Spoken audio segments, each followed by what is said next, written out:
असं रे, मी निघतो ग. बाहेर येतेस ना? आले आले. अरे सर, तुम्ही निघालात का? हा, अभिज किचनला थोडं काम आहे. बाय सोम. सर, तुमचं काम झाल्यावर ते कानात घालायचं मशीन असतं ना, ते पण घेऊन या. काय म्हणालीस? अरे काय नाही, मी निघालो होतो ना, तुला बाय म्हणालो. असवरी, निघतो ग. थांबा, मी बघते. येतेस ना?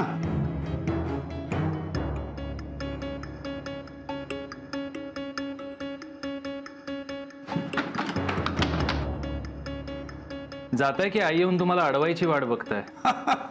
नाही, जायचं आहेच, पण असावरी. हो ना, मग निघा. बाय. पण असावरीला बाय तर करू दे. बंद केला दरवाजा. ए सोम, तू दरवाजा का लावलास? अभिजित सर होते ना बाहेर?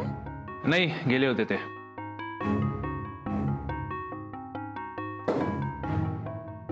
बबड्या, हे घे गरम गरम थालीपीठ.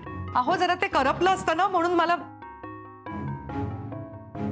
अगो बे, शुभ्रा, हे कुठे गेले ग? आई गेले ते, त्यांना घाई होती. असे कसे गेले? म्हणजे मला न भेटता कसे गेले? काहीच सांगितलं नाही त्यांनी. आई, एक विचारू तुला, ते अभिज किचनला गेलेत की युद्धावर गेलेत? इतकं कशाला रिॲक्ट होते तू? अरे तसं नाही रे बाळा, पण मला भेटल्याशिवाय जात नाहीत ना ते कधी, म्हणून म्हटलं. अगं बाई, आले वाटतं.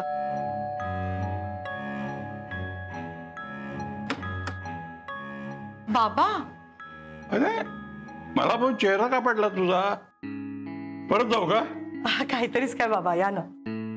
आजोबा, तुम्हाला आता जाताना अभिजित सर भेटले का? हो, मला भेटली होती जिन्यात. अभिज किचनला चालले होते, मला बाय करून गेले. हा, म्हणजे खरं तर जाताना मलाही बाय केलं त्यांनी.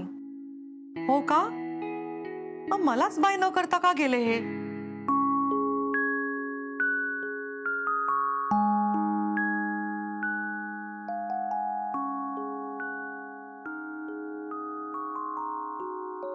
अहो, बाय. बाय. येतो लवकर.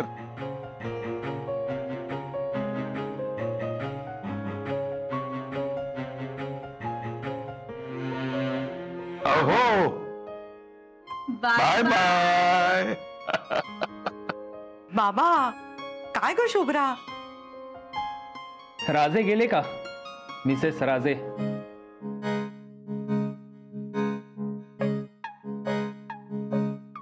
काय प्रेम होतू चाललंय त्या फालतू राजेवर. तो राजे आणि ही राणी. आजोबा, या मे महिन्यात ना आपण कुठेतरी छान फिरायला जाऊया, मज्जा येईल. मला पूर्वीसारखं फिरायला जमत नाही. तुम्ही जा आणि मजा करा. तुमच्याशिवाय कसली मजा? आम्ही घेऊन जाऊ तुम्हाला, आणि आम्ही घेऊ की काळजी तुमची? अरे तेव्हा काय झालं? आजोबा, हो तुमची दुपारची गोळी. शुभ्रा, अगं बाबांची दुपारची गोळी द्यायची आहे ना?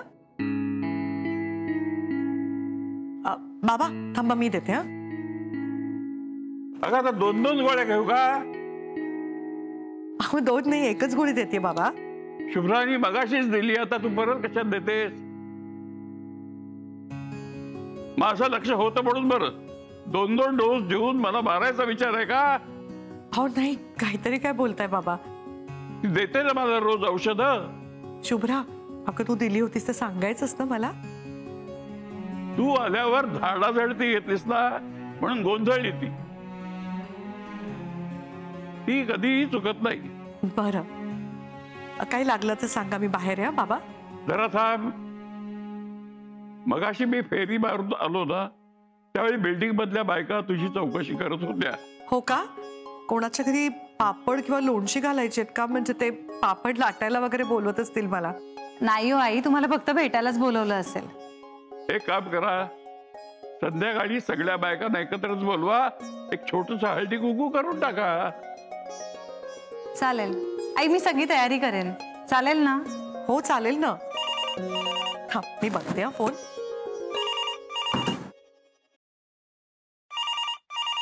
सॉरी. थँक गॉड आजोबा तुम्ही असं बोललात. आता जर आईना कळलं असं की तुम्ही गोळी घेतली नाहीये तर त्यांना खूप काळजी वाटली असते. अगं विसरतो माणूस कधी कधी. त्या दिवशी मी नाही का रस्ता विसरलो, स्वतःचं नाव सुद्धा आठवत नव्हतं मला.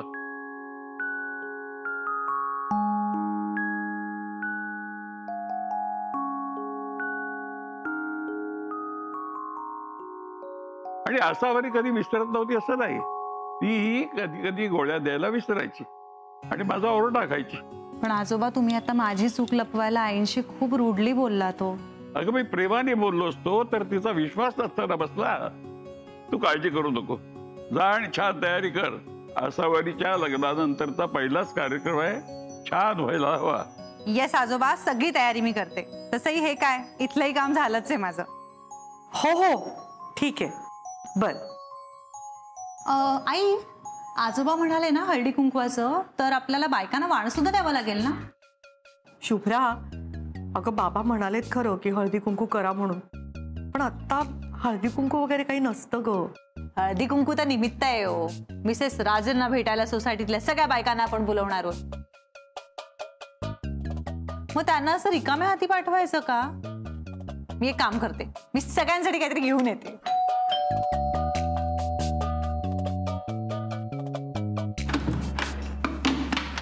सर, हे मिसेस राजेंचं कुरिअर आहे.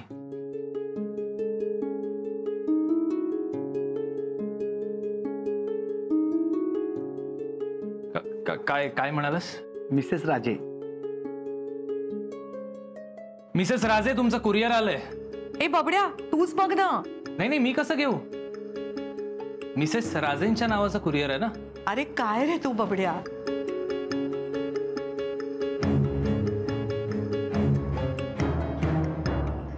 इथे सेंड कर. अहो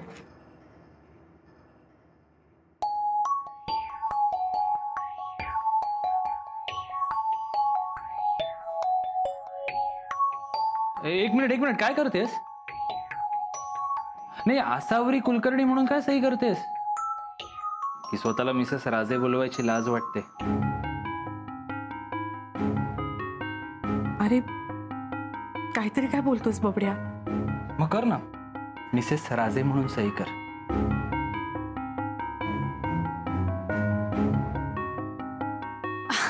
आई, कोणाचं कुरिअर आलंय? माहित नाही, बघ ना तूच. हा, मिसेस आसावरी राजे. म्हणजे नक्की अभिजित सरांचा असणार. घ्या घ्या, तुम्हीच उघडा. अगं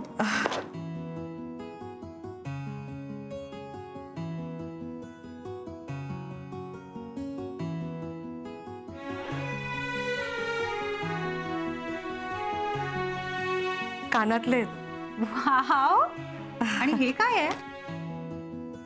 आहा, चिठ्ठी पण आली आहे. द्या मी वाचतो. बघू तरी काय लिहिलंय मिस्टर राजेंने.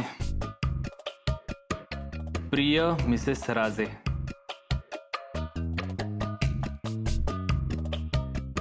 ए बबड्या, ए राहू दे ना. नाही थांब ना, वाचतो ना मी. कानातल्यांना बघून तुझी आठवण झाली. कधी कधी मला सुहम, असं कुणाचं पत्र वगैरे वाचायचं नसतं रे. कमाल आहे. ही असली प्रेमपत्र वगैरे ना आजकालची आम्ही मुलं सुद्धा लिहित नाही. मजा आहे तुमची मिसेस राजे. खरं तर अभिजित राजेंनी हॉटेलपेक्षा प्रेमाचे क्लासेस घ्यायला हवे.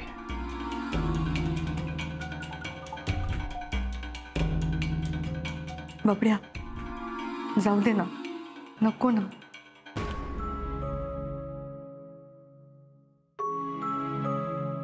आई, सोहमचं मनावर नका घेऊ. तुम्ही मला हे कानातले घालून दाखवा बरं. आत्ता आई, दाखवा ना घालून. नको, राहू दे ना शुभ्रा. प्लीज ना आई, प्लीज घालून दाखवा ना. अगं आई, आता लगेच.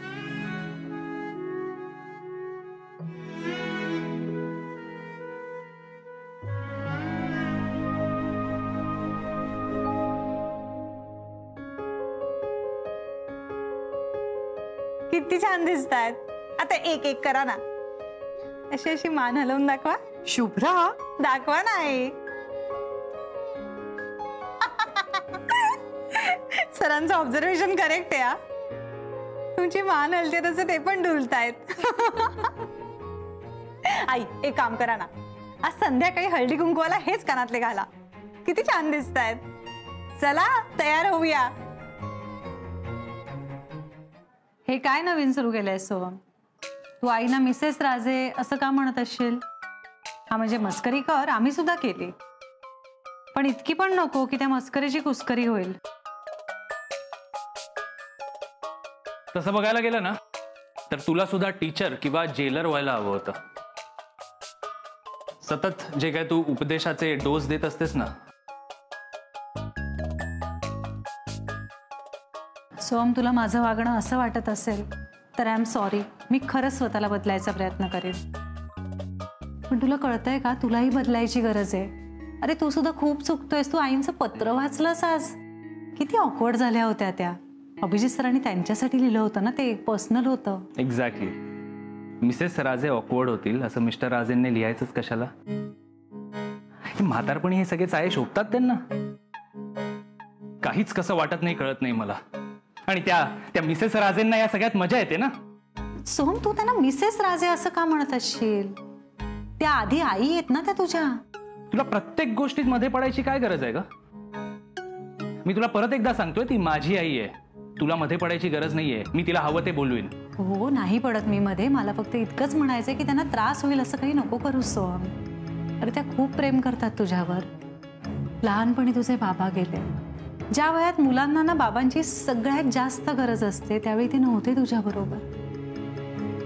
पण तुला त्यांची कमतरता भासू नये, तुला काही कमी पडू नये, तुझ्या सगळ्या इच्छा पूर्ण व्हाव्यात आणि सगळ्यात महत्वाचं तू हसत राहावंस, यासाठी त्या किती लाड करत आल्यात तुझे. आणि काय झालंय ना, इतक्या वर्षांच्या या लाडामुळे त्यांना कुठेतरी हे कळत नाहीये की तू चुकतोयस. त्यांच्या डोळ्यांना ते दिसत नाहीये. पण म्हणजे तू चुकीचा नाहीयेस असा अर्थ होत नाही त्याचा. तू अभिजित राजेंचा रागराग करतोयस हे आईंना तुझ्यावरच्या प्रेमापोटी दिसत नसलं तरी मला हे दिसतंय सोहम. अरे यार, स्वतःच्या रूम मध्ये पण शांतपणे बसता येत नाही.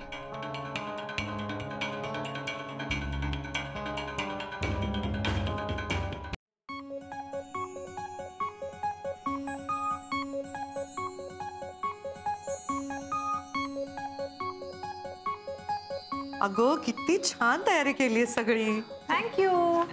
ऐक ना बाळा, मी ना गॅसवरती मसाल्याचं दूध ठेवलंय, तर जरा सारखी सारखी ढवळत राहा मधून मधून, म्हणजे खालून लागायला नको. हो माय गॉड, ते सगळं आपण करूया. पण आधी मला अभिजित सरांना त्यांची बायको किती सुंदर दिसते ह्याचं प्रूफ पाठवते. अगं शुभ्रा कशाला? हे बघा, सेल्फी तर काढलाच पाहिजे ना. आई थोड्या आशावा मागचं पण दिसू दे. ओके. सी, हे किती छान आलाय. आल्या वाटतं सगळ्या.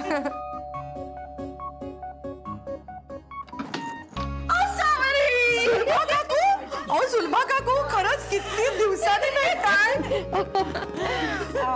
ताते वहिनी, लेले वहिनी, किती दिवसांनी भेटताय ना. जोशी काकू कशी आहे सासावरी? खूप मजेत. सावरी, अगो किती छान मंगळसूत्र आहे तुझं. खूप सुंदर डिझाईन आहे. कोणाची निवड? ह्यांनीच निवडलं. आणि बांगड्या पण खूप सुरेख आहेत. आवडलं तुम्हाला? हो. या पण ह्यांनीच निवडल्या. काय बोलते? हो, खरंच खूप छान आहे. पण किती छान आहेत सावरी. हो का? हे सुद्धा ह्यांनीच निवडले, आजच पाठवलेत. आणि ही साडी आता म्हणू नकोस, ह्यानीच सिलेक्ट केली म्हणून.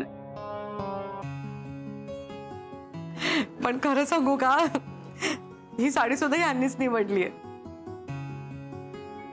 नाही खरंच, असा नवरा मिळाला ना नशीब लागतं.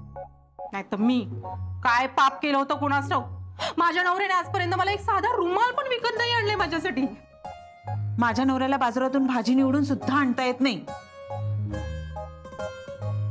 आनंद दिसतोय तुझ्या चेहऱ्यावर आसावरी, आणि बाकी सगळ्यापेक्षा तो जास्त खुलून दिसतोय.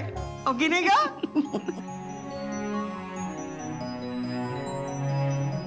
पण आसावरी ताई, लग्न झाल्यापासून बदललीस ना तू. पूर्वीसारखी साधी नाही राहिलीस. अभिजित राजांची बायको म्हणून वागायला लागलीस. असं काय बोलतेस प्रज्ञा? काही आजकाल तू पूर्वीसारखी इतरांशी बोलत नाहीस. आता तू पण सेलिब्रिटी आहेस ना. नाही म्हणजे सगळ्या बायका मला म्हणत होत्या, हो की नाही ग?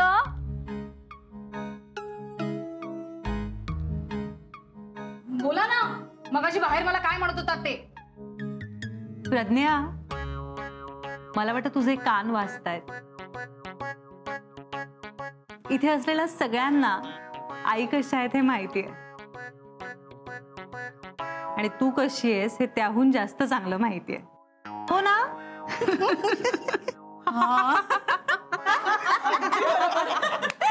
या या या. अरे बाबड्या, काय घेतलंस? कसं झालं मसाल्याचं दूध? साखर वगैरे नीट पडली ना बाळा? बसा. मिसेस राजे, अजून एक ग्लास मसाला दूध मिळेल का? काय रे बबड्या, मिसेस राजे काय बोलतोयस? देते मी तुला. हा हा आई, एक मिनिट. हे मला द्या. तुम्ही आता सगळ्या बायकांना काय हवं नको ते बघा. सोहमचं काय आहे ते मी बघते. बर आले मी.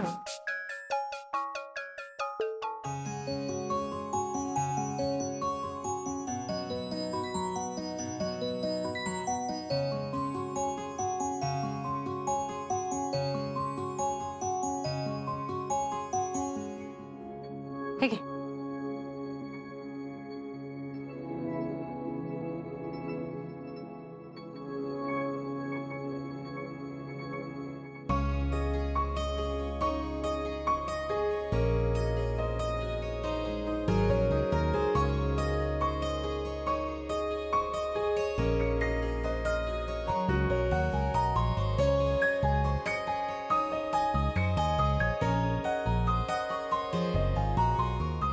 मिसेस राजे,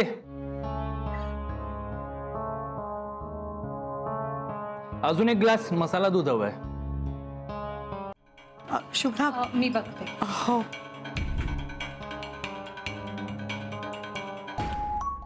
असावरी दे.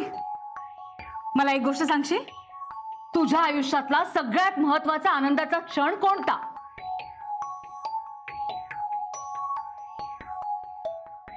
मिसेस राजे,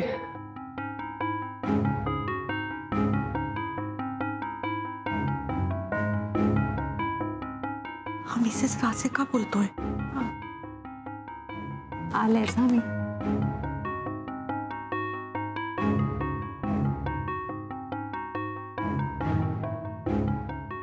मी आले. ह सोहम. ताई, तू अजून उत्तर नाही दिलंस.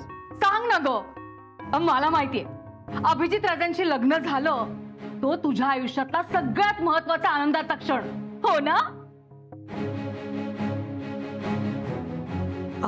नाही, खरं सांगू का, आमचा सोहम ना लहान होता, अगदी 2 वर्षाचा होता, काही बोलायचंच नाही. मला इतकी काळजी वाटत होती, हा कधी बोलणार आहे. जे काय हवं ते खुणेनी सांगायचा, मागायचा, पण एक शब्द तोंडात नाही यायचा नाही. मला तर इतकी काळजी वाटली होती, घाबरून गेले होते मी. सोहम, दे ना. माझं काही चुकलं का? मी अजून काही वेगळं करायला हवं होतं का? आणि एक दिवस ना अचानक त्यांनी मला आई अशी हाक मारली आणि तोच माझ्या आयुष्यातला सर्वात आनंदाचा क्षण. बस मिसेस राजे, बस.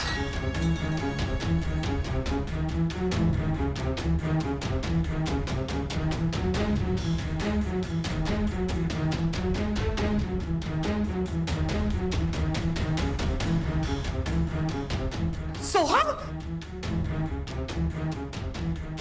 केव्हापासून मी तुला बोलवतोय, मगासपासून म्हणतोय मला मसाला दूध हवंय. तुमचं लक्षच नाहीये माझ्याकडे. सोहम, तू मध्ये बोलू नकोस, थांब.